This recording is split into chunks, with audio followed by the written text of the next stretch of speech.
Welcome back to our lesson from 0 to hero.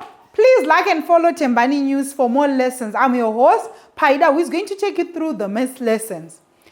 Today, we are going to focus again back on the concept of inequalities. We are going to start with the homework that I gave you, and then from the homework, we'll look at the concept that we are supposed to be looking at for this lesson. So for our homework, I gave you this as the first question of the homework. And remember what I said in the previous lesson, that whenever we have simultaneous inequalities, we close from where the other inequality is starting and then solve this side, and then from there we then again close and then solve the other side. So in this case, if we close up to this end, we are going to have our negative 6 less than or equal to 10x plus 14.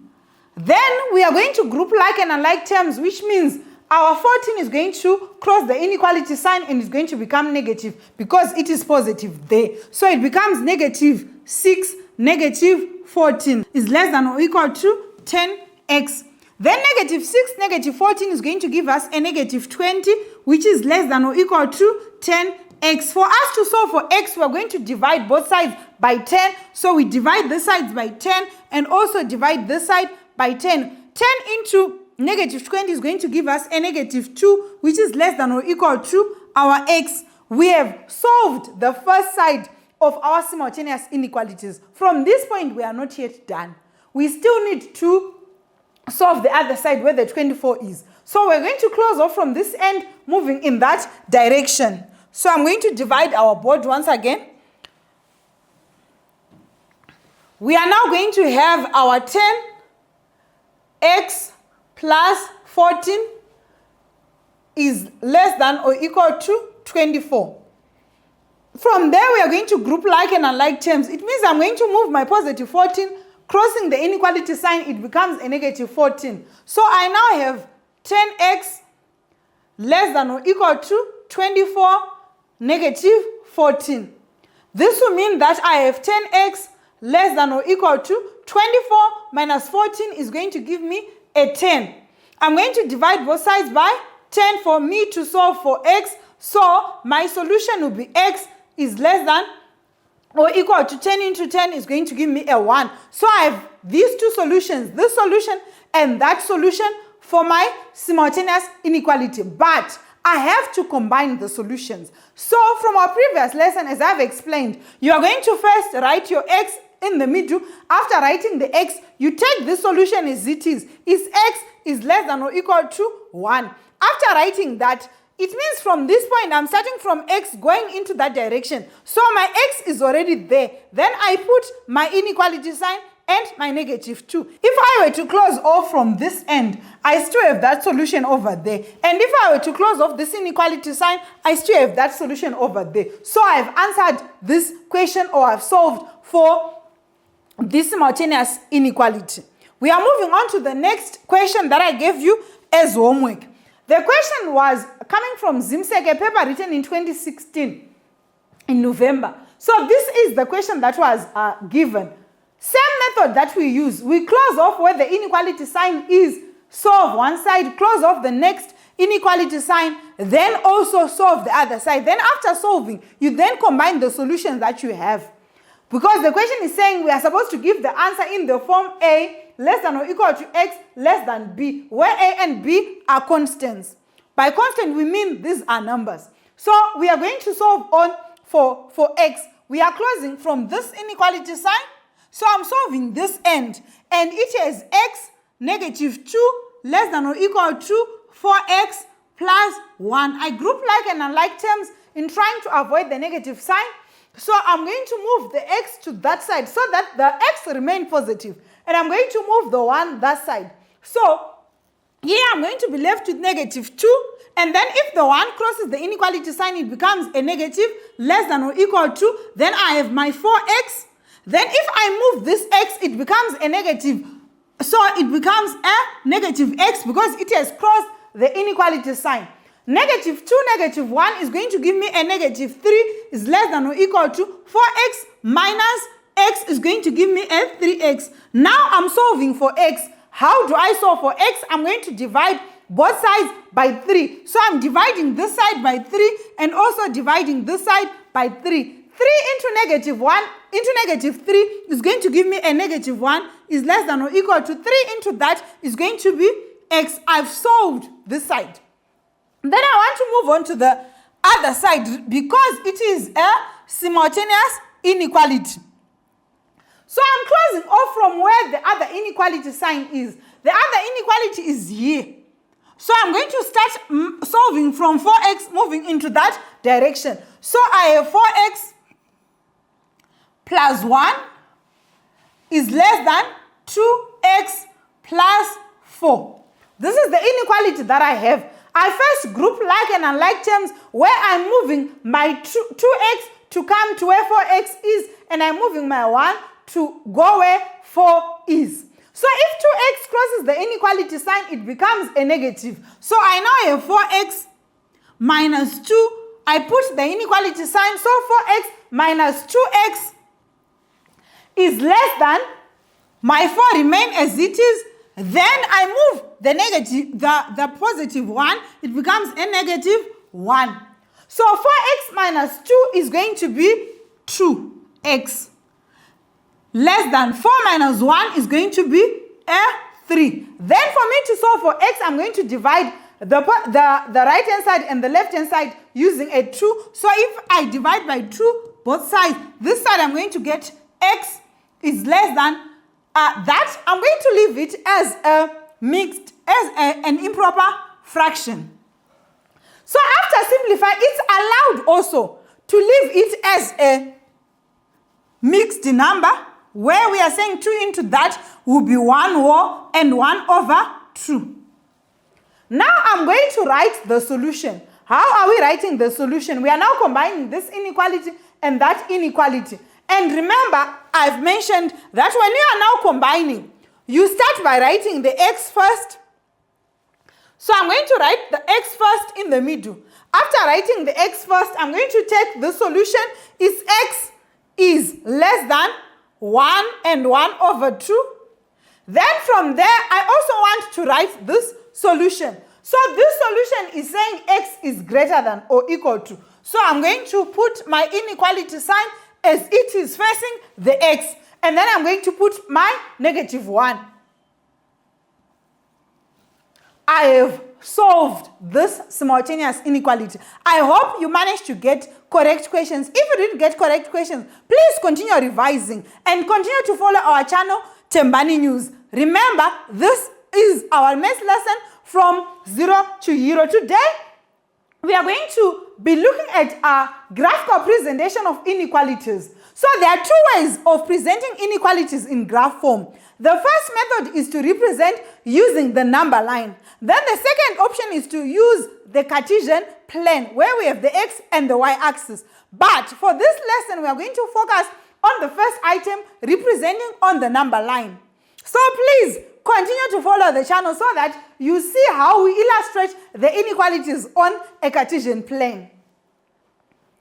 So we want to represent the inequalities on a number line. So the first thing that you have to do is understand from the first lesson that we were doing on inequalities, be able to read the inequality.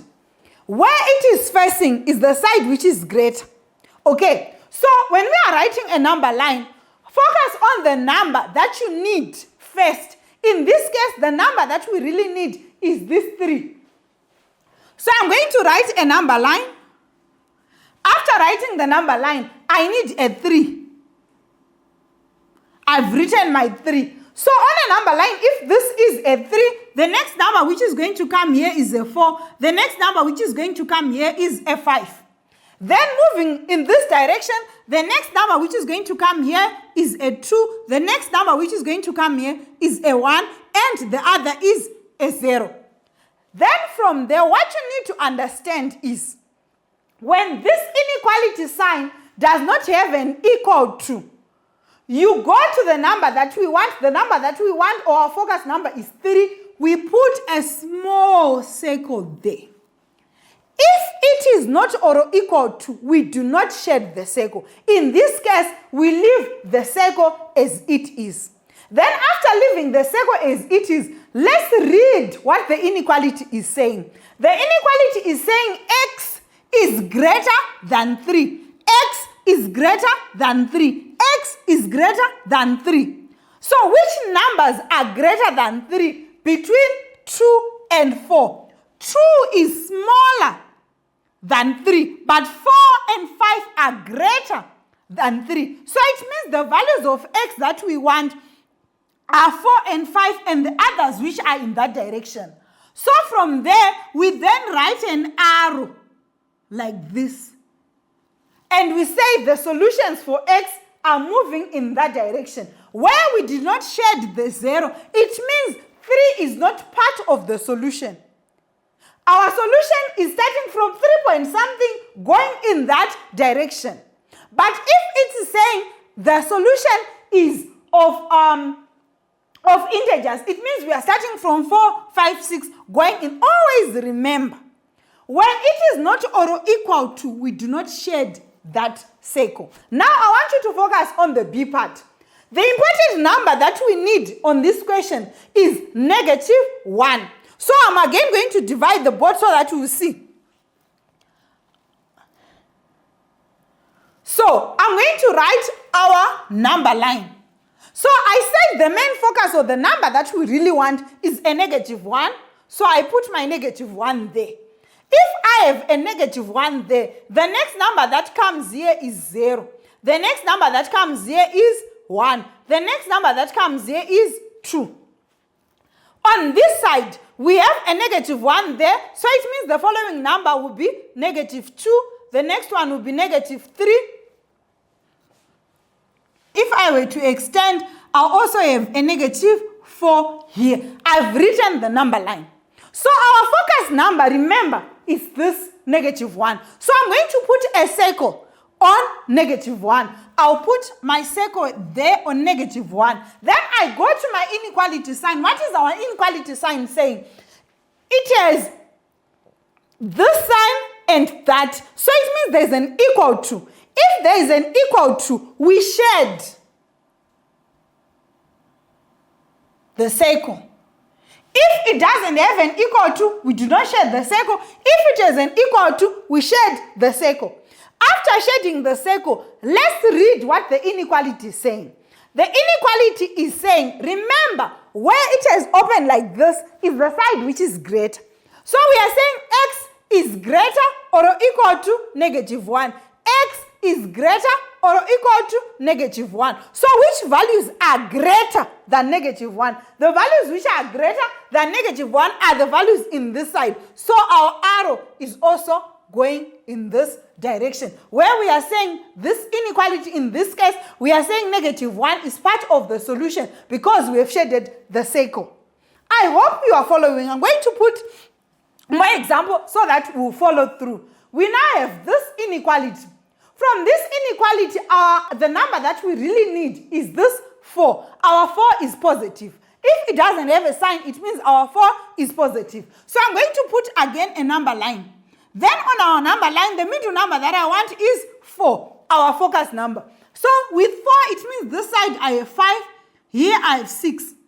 And here I have 3, here I have 2, and I also have 1. Okay. Then from there, we said we are going to put a small circle on our focus number, which is 4. So I've put a circle on the 4. Question now is, do I shed the circle or I do not shed the circle? Let's look at the inequality. The inequality doesn't have an equal to. So it means we are not shedding the circle. The circle remains as it is. Then from there, we then want to see where the arrow is going to. So we need to be able to read inequalities. In this case, it's opening up like this on the side where 4 is. So it means that is the bigger number. So in this case, we are saying x is greater, x is less than 4. Because the inequality is opening on the side of 4. So x is less than 4. X is less than 4. X is less than 4. So which numbers are less than 4? Is 5 less than 4? No. It is the 3 which is less than 4, and the 2 which is less than 4, and the 1 which is less than 4. So it means our inequality, our arrow is going to move into this direction, and then we put our x there because we have written this in terms of x. Let's move on to the other one. Let's move on to the next one where we also have our inequality once again. With this inequality, we are going to write our number line. So our focus number on this one is the 2. So we put our number line, and then our focus number is 2. From 2, we move to 3, then to 4, then to 5. Notice you can put as many numbers as you want. There is no limit, but make sure the numbers are correctly arranged. Then here we have 2. So after 2, we have 1, we have 0, and we also have negative 1. So negative 1, 0, 1, 2, 3, 4, 5. Our focus number, remember, is 2. So on 2, we go and put our small circle. After putting our small circle on 2, we ask this question. Are we shading the circle or we are not shading the circle? Most probably, I think you got it correct. We are shading the circle because we have an equal to. So we shade the circle. After shading the circle, we then read our inequality. What is it saying? It's saying x is less than or equal to 2. X is less than or equal to 2. X is less than or equal to 2. So which numbers are less than 2? Is 5 less than 2? No. Is 4 less than 2? No. But 0 is less than 2. And negative 1 is less than 2. So it means our arrow is going to move in this direction. Then we just put our x there. We have represented these inequalities on a number line. This is how we represent the inequalities on a number line. Sometimes you are given the inequality in a fraction form. Same concept. We are writing the numbers on a number line. Our focus number, in this case, we have negative 2.5. So, if we have a negative 2 here, and if we have a negative 1 here, and if we have a 0 here, and if we have a positive 1 here, it means we will have a negative 3 here, and we also have a negative 4 here. So the question is, where do we get the negative 2.5? Our negative 2.5 is going to come between negative 2 and negative 3. So this is the point where we have our negative 2.5. Let me just write it using another color so that we'll see what I'm talking about. So we have our negative 2.5. This is where we have our negative 2.5. Then from there, we said we put our circle on our focus. Our focus is here. So we put a small circle there. After putting the small circle, do we shade or we do not shade the circle? In this case, we have or equal to. It means we are shading the circle. You got it correct. So we are going to shade this circle. After shading the circle, let's read the inequality. What is it saying? Negative 2.5 is greater than x. Negative 2.5 is greater than x. So it means this side is greater than x. We want values which are less. So our arrow is going to move in this direction. We have represented this inequality on a number line. I hope you managed to get what we're talking about today when we are looking at the lesson on putting our solutions on a number line. I'm going to give you a small homework with these 4 questions so that we'll see if you were following through. Remember, this is our channel Tembani News, and this is our math lesson, which is from 0 to hero, where you have your host, Paida, leading in this lesson. I hope you like and follow our channel for more lessons. Have a good day.